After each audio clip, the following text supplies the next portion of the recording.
जी हाँ दोस्तों, बहुत ही ब्रेकिंग न्यूज़ निकल के सामने आ रही है। आप लोगों का एमपी पुलिस कांस्टेबल का रिजल्ट से रिलेटेड बहुत ही तगड़ी न्यूज़ आ चुकी है। यानी कि दोस्तों आप लोग अब कर लो अपने डॉक्यूमेंट्स को रेडी, क्योंकि आप लोगों का एमपी पुलिस कांस्टेबल का रिजल्ट बहुत ही जल्द आने वाला है। यानी कि दोस्तों 15 जनवरी 2024 से पहले आप लोगों का एमपी पुलिस कांस्टेबल का रिजल्ट ईएसबी की यानी कि एम्प्लॉय सिलेक्शन बोर्ड की आधिकारिक वेबसाइट पर जारी किया जाएगा। तो दोस्तों इस वीडियो के दौरान हम लोग आप लोगों के एमपी पुलिस कांस्टेबल के फिजिकल से रिलेटेड बहुत ही इंपॉर्टेंट तथ्यों के बारे में जानने की कोशिश करेंगे। तो चलिए शुरू से शुरू करते हैं आज की इस बकचोदी को। सर्वप्रथम मैं आप लोगों को बता देता हूं दोस्तों, मैं आप लोगों को बता देता हूं, आप लोगों को जो कि एमपी पुलिस कांस्टेबल का फिजिकल होने के बाद आप लोगों का डॉक्यूमेंट वेरिफिकेशन होना प्रारंभ हो जाएगा। यानी कि दोस्तों जिन भी कैंडिडेट्स का जो है तो फिजिकल यानी कि क्वालिफाइड हो जाएगा, उन कैंडिडेट्स के डॉक्यूमेंट वेरिफिकेशन उसी साथ यानी उसके साथ साथ होना प्रारंभ हो जाएगा। यानी कि दोस्तों मैं आप लोगों को बता देता हूं कि एमपी पुलिस कांस्टेबल में डॉक्यूमेंट वेरिफिकेशन से रिलेटेड कैंडिडेट्स के बहुत सारे डाउट्स चल रहे हैं कि डॉक्यूमेंट वेरिफिकेशन के समय हमको कौन कौन से डॉक्यूमेंट्स को कैरी करके लेकर जाना पड़ेगा फिजिकल के दौरान। तो सब कुछ ए टू जेड जानने की कोशिश करेंगे। तो सबसे पहले मैं आप लोगों को बता देता हूं दोस्तों, आप लोगों का एमपी पुलिस कांस्टेबल का रिजल्ट से रिलेटेड यही अपडेट है कि आप लोगों का एमपी पुलिस कांस्टेबल का रिजल्ट 15 जनवरी 2024 के अंदर आप लोगों का देखने को मिल जाएगा। तो ये बहुत ही ब्रेकिंग न्यूज़ निकल के जो कि सामने आ रही है, अब तक की सबसे बड़ी ब्रेकिंग न्यूज़ है एमपी पुलिस कांस्टेबल का रिजल्ट से रिलेटेड। तो भाई लोग जो भी कैंडिडेट इस डाउट में है कि डॉक्यूमेंट वेरिफिकेशन के समय यानी कि फिजिकल के समय हमको कौन कौन से डॉक्यूमेंट्स को लेकर जाना है, तो उन सभी का डाउट्स क्लियर करने वाला हूं। तो सबसे पहले आप लोग देख पाएंगे प्रमाण पत्रों की जांच, आप लोग देख पाएंगे इसमें लिखा हुआ है द्वितीय चरण के अंतर्गत प्रमाण पत्रों की जांच की कार्यवाही पुलिस मुख्यालय द्वारा गठित चयन समितियों द्वारा प्रदेश के विभिन्न शारीरिक दक्षता परीक्षण केंद्रों में शारीरिक दक्षता परीक्षण के बाद संपन्न की जाएगी। यानी कि दोस्तों आपके फिजिकल के बाद यानी कि रनिंग, गोला फेंक और लॉन्ग जंप के बाद यानी कि जितने भी कैंडिडेट उत्तीर्ण होते हैं उन लोगों का जो है तो डॉक्यूमेंट वेरिफिकेशन होगा। यानी कि दोस्तों जो भी फिजिकल में उत्तीर्ण होंगे उन्हीं व्यक्तियों के, उन्हीं कैंडिडेट्स के डॉक्यूमेंट वेरिफिकेशन होंगे। यानी कि गोला फेंक, रनिंग में और लॉन्ग जंप में जो भी कैंडिडेट्स उत्तीर्ण होंगे और बाकी अनुत्तीर्ण होंगे, जो भी फेल होंगे उनको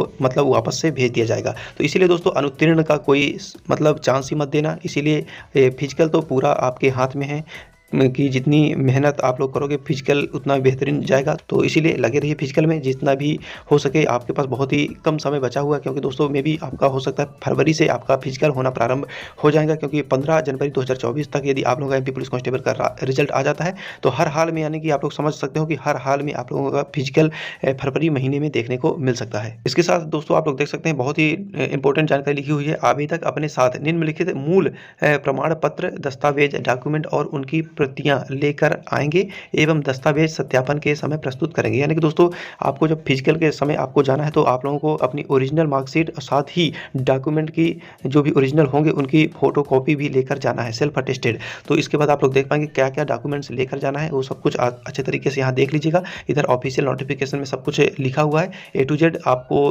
क्या कुछ लेकर जाना है। यानी कि 10th की मार्कशीट और 12th की मार्कशीट लेकर जाना है जन्म तिथि वेरिफिकेशन के लिए। और इसके बाद दोस्तों आप लोगों की जो भी शैक्षणिक योग्यता होगी, यानी कि दोस्तों यदि आप लोग बीए, बीएससी, बीकॉम वगैरह करे हो तो भी आप लोगों को जो कि हायर जो कि एजुकेशन होगी आपको उसका भी प्रमाण पत्र लेकर जाना है।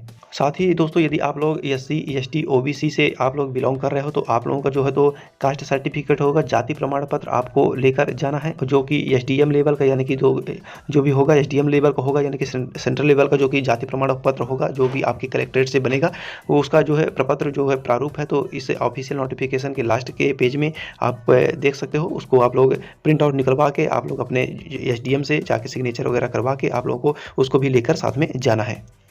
और दोस्तों जनरल कैटेगरी के या कि कोई भी कैटेगरी का जो भी कैंडिडेट होगा उसको निवास प्रमाण पत्र अनिवार्य रूप से लेकर जाना है, और चाहे वो कहीं का भी हो। यदि एमपी का है तो एमपी का निवास प्रमाण पत्र लेकर जाना है, और अदर स्टेट वालों के लिए तो ऐसा कुछ है नहीं, परंतु फिर भी वो सभी डॉक्यूमेंट्स को कैरी करके लेकर साथ में जाना है, ओरिजिनल और साथ में डुप्लीकेट भी यानी कि फोटोकॉपी भी लेकर जाना है। और सेल्फ अटेस्टेड होना चाहिए, यानी कि जो भी फोटोकॉपी होगी उनमें आपके सिग्नेचर होने चाहिए सभी में। और एक इंपॉर्टेंट जानकारी दोस्तों, यदि आप लोग विवाहित हो यानी कि जिस भी कैंडिडेट ने शादी हो गई कैंडिडेट की और उसके जो भी बच्चे हैं तो बच्चों के बर्थ सर्टिफिकेट यानी कि दोस्तों जन्म प्रमाण पत्र भी लगेगा।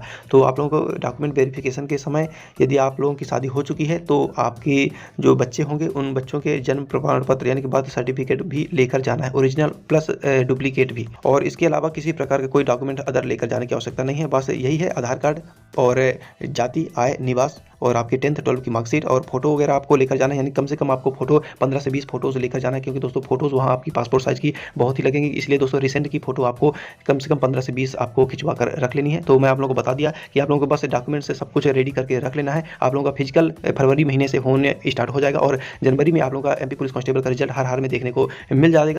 और दोस्तों बहुत ही इंपॉर्टेंट जानकारी मैं आप लोगों को बता देता हूँ, ये देखिए हाईलाइट कर देता हूँ मैं आप लोगों को, आप लोग अच्छे तरीके से खुद ही पढ़ लीजिए और मैं आप लोगों को सुना रहा हूँ पढ़ के, आप लोग देख सकते हैं।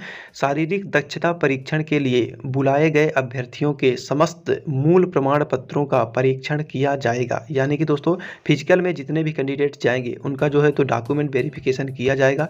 यदि किसी प्रकार का कोई डॉक्यूमेंट वेरिफिकेशन के समय त्रुटि मिलती है, ठीक है, तो आपके नाम में, आपके माता पिता के नाम में, तो आपको तुरंत वहाँ से निकाल दिया जाएगा। इसीलिए दोस्तों जो भी आपका डॉक्यूमेंट है टू द एक्यूरेट होना चाहिए। जो आपका 10th में नाम है उस वही नाम आपका आधार कार्ड में, वही हर एक डॉक्यूमेंट्स में आपका मैच होना चाहिए, तभी आप लोगों को वहाँ एडमिशन मिलेगा। यानी कि दोस्तों फिजिकल के समय आप लोगों को डॉक्यूमेंट वेरिफिकेशन विशेष रूप से ध्यान में रखा जाएगा और बहुत ही कड़ाई से आप लोगों का डॉक्यूमेंट वेरिफिकेशन होता है, जिस वजह से आप लोगों को प्रॉब्लम हो सकती है। इसीलिए आप लोग पहले ही अपने डॉक्यूमेंट्स को रेडी करके रख लीजिए, अभी आपके पास भरपूर मौका है। इसके बाद दोस्तों आप देख सकते हो इसमें लिखा हुआ अभ्यर्थी प्रमाण पत्रों के परीक्षण में यदि अयोग्य पाया जाता है तो उसका चयन नहीं किया जाएगा, भले ही वह प्रथम चरण की परीक्षा में एवं शारीरिक दक्षता परीक्षण में सफल रहा हो। जैसा कि दोस्तों यदि आपका भले ही रिटन एग्जाम निकल गया हो, फिजिकल एग्जाम निकल गया हो, इसके बाद भी आपको वहां से निष्कासित कर दिया जा सकता है, यानी कि वहां से आपको रिटर्न वापस घर भेज दिया जाएगा यदि आप लोगों के डॉक्यूमेंट वेरिफिकेशन के समय किसी भी प्रकार की त्रुटि पाई जाती है।